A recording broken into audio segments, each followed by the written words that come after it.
Gustavo, pensando aqui no estudante de medicina do exterior, que muitos desejam formar e exercer a medicina no Brasil, qual seria o melhor caminho para esse estudante para se tornar um médico no Brasil? Passar pela revalidação do diploma ou fazer a transferência do seu curso no meio da graduação para uma faculdade brasileira e se formar aqui no Brasil? Uhum. O MEDS ele existe há bastante tempo, né? O MEDS ele já existe é, 15 anos, sendo que a nossa plataforma ela é online há 7 anos. E eu sou médico, assim como o Felipe, que é o outro fundador do MEDS, também é médico.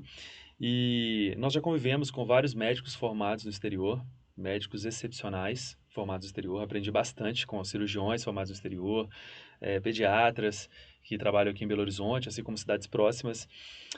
Então, eu tenho uma visão muito positiva do médico formado no exterior, daquele médico formado no exterior que resolveu traçar o seu caminho, tendo Revalida como ponto final para habilitar o seu diploma no Brasil. Então, não tenho o que dizer daqueles que revalidaram seu diploma no Brasil e por que eu comecei falando dessa forma, porque eu comecei nesse formato, falando da minha experiência junto aos médicos formados no exterior, minha experiência como médico formado no exterior, porque esse é o ponto mais sensível, que é algumas pessoas desqualificarem aquela pessoa que formou no exterior, que é algo extremamente injusto. Há um grande hospital em Belo Horizonte, referência em cirurgia cardiovascular, que foi fundado por um médico formado na Bolívia. Então isso é inquestionável, tá? A qualidade do médico que se propõe a traçar o caminho certo e seguir no seu caminho, seu objetivo com competência e com seriedade e revalidar é, o seu diploma no Brasil e se habilitar como médico. Então, por isso eu iniciei nesse formato. Quando a gente pensa em revalidação, obviamente, e a gente pensa em transferência, são dois caminhos que geram o mesmo resultado. Se você tem êxito na transferência, você vai formar no Brasil, rapidamente você vai ter o seu CRM, rapidamente você estará trabalhando. Se você seguir o Revalida, você vai ter um tempo, vai revalidar o seu diploma e vai conseguir trabalhar no Brasil. Ou seja, são dois caminhos com o mesmo fim. Quando a gente confronta revalida e transferência, a primeira questão é ter muito respeito pelo estudante que deseja revalidar e ter muito respeito pelo estudante que deseja transferir. Existem fatores pessoais. Tem pessoas que não suportam o estresse da revalidação, como tem pessoas que não gostam e não têm apreço e não têm o desejo de conciliar seus estudos com a transferência. Então a gente tem que ser imparcial, não é porque a gente trabalha numa plataforma que visa a preparação para transferência e obtenção de novo título até então que a gente vai demonizar o revalida. Pelo contrário, eu acho que a gente tem que avaliar o indivíduo e as suas escolhas, tá? As suas capacidades, o que ele tolera, o que ele não tolera, em relação também aos seus objetivos de família, para a gente posicionar. O que a gente faz aqui no MEDS, quando a gente é confrontado com essa pergunta, que traz com certeza um desconforto, porque a gente está falando de escolhas de terceiros, é falar sobre a série histórica da transferência e a série histórica do Revalida. Como a transferência ela é impactada na mudança de cenário político, econômico, como o Revalida ele é impactado também diante dos mesmos desafios políticos, econômicos, culturais, como? O que a gente observa, e a gente observou, por exemplo, durante o período da pandemia, a gente observou que a transferência ela foi muito menos afetada que o Revalida. Então, falando do período pandêmico, o Revalida ele praticamente ele parou durante o período pandêmico, enquanto as transferências para faculdades particulares e até mesmo algumas faculdades públicas elas permaneceram. Anterior ao período pandêmico, quando nós observamos oscilações de conduta sanitária, como por exemplo, não é uma crítica, não tem viés político na minha fala, quando o Mais Médicos ele foi implantado, né, no Brasil, é, a gente teve uma diminuição do Revalida. Por quê? As associações médicas, os sindicatos médicos fizeram uma grande pressão. Se você está colocando o Mais Médicos no Brasil, por que facilitar, né, ou ter mais revalidação, já que eu estou suprindo essa deficiência médica de médicos com um programa governamental chamado Mais Médicos. Enquanto isso, a transferência ela ficou completamente intocada. Ninguém mexeu com os processos de transferência. Então, a revalidação e a transferência, elas têm comportamentos completamente diferentes diante das intempéries políticas, econômicas e das mudanças de cenário no Brasil. A transferência ela é mais resiliente em relação às mudanças de cenário, enquanto o revalida ele é mais frágil. Quando observamos a ausência de recursos financeiros para as faculdades públicas que fazem o revalida, nós observamos também uma diminuição dos processos de revalidação e não observamos a diminuição dos processos de transferência. Então, os processos de transferência, mesmo diante de uma escassez econômica das instituições que vão prover esse processo, os processos de transferência permanecem, os processos de revalidação, eles sofrem.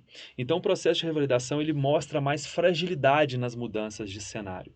Outra questão relacionada aos processos de transferência e revalidação, o processo de transferência, ele vai fazer uma prova que a gente acompanha a prova de transferência há 15 anos, mais justa.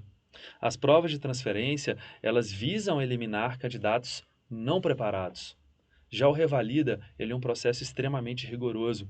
Passei por processo de residência médica aqui no Brasil, passei no processo do Hospital das Clínicas aqui, de residência médica, e o processo que eu passei no HC aqui, da UFMG de Belo Horizonte, é um processo mais fácil do que o revalida, porque eu tenho contato com o revalida também. Então, eu vejo o revalida como um processo que ainda visa uma reserva de mercado. É um processo que visa a reprovação e não a testagem de conhecimento, que visa a reprovação e não visa a eliminação do candidato não preparado. O revalida elimina o candidato preparado também. Então, a transferência ela se mostra um caminho mais confortável do que o revalida. É totalmente compreensível o estudante de medicina do exterior avançar o máximo que puder para ter uma mensalidade adequada, né, até o final do seu curso e revalidar o seu diploma.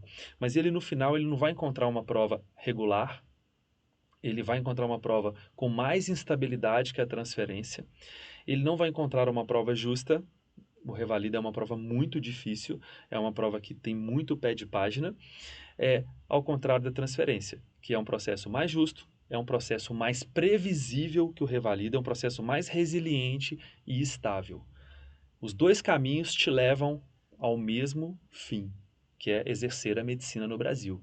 A revalidação, ela tira do seu controle as questões relacionadas à política, à economia, às reservas de mercado, enquanto a transferência ela não te tira desse lugar. A transferência você tenta no momento que você quiser, dentro do planejamento que você tem. Transferência nós temos todos os semestres. O revalida mudou um pouco a direção do vento político, econômico, ele é suspenso pelas faculdades. Em média, mesmo o revalida acontecendo a cada 6 meses, eu nem vou falar de porcentagem de aprovados do revalida, porque eu acho que é a porcentagem que nós temos aí dos aprovados de residência hoje em dia, então é muito semelhante, mas eu vou te falar da instabilidade do processo e da dificuldade que o processo traz. Isso faz com que um aluno hoje ele tenha, em média, tá? Um aluno que estuda, dedicadíssimo, ele em média demora de 2 a 3 anos para conseguir revalidar o seu diploma. Enquanto uma transferência, ela te induz a uma perda aí, numa boa convalidação de no máximo 1 a 2 períodos, que equivale a 1 ano frente a 3 anos de perda de tempo de exercício de medicina no Brasil, que traz o revalida. 2 caminhos valorosos, bons médicos vêm desses 2 caminhos traçados. Eu passei por transferência, tenho vários colegas que passaram por revalidação. Eu, sinceramente, eu optaria por transferência. Como optei? Optaria por transferência, por quê? Porque a transferência ela é mais estável, ela é mais previsível, ela é mais justa e ela não sofre, o seu planejamento para transferência não vai sofrer tanto viés, né, tantas adversidades, quanto você pode sofrer no revalida. Tá? Então essa é a minha opinião sobre revalidação e transferência. Sem demonizar o número de aprovados, sem colocar o revalida como uma impossibilidade, ele é uma possibilidade, só que ele é mais desafiador. Gostou desse conteúdo? Não esquece então de dar o seu like aqui embaixo, se inscrever no canal e compartilhar essa informação com um amigo que pode gostar de saber de tudo isso que a gente falou aqui agora.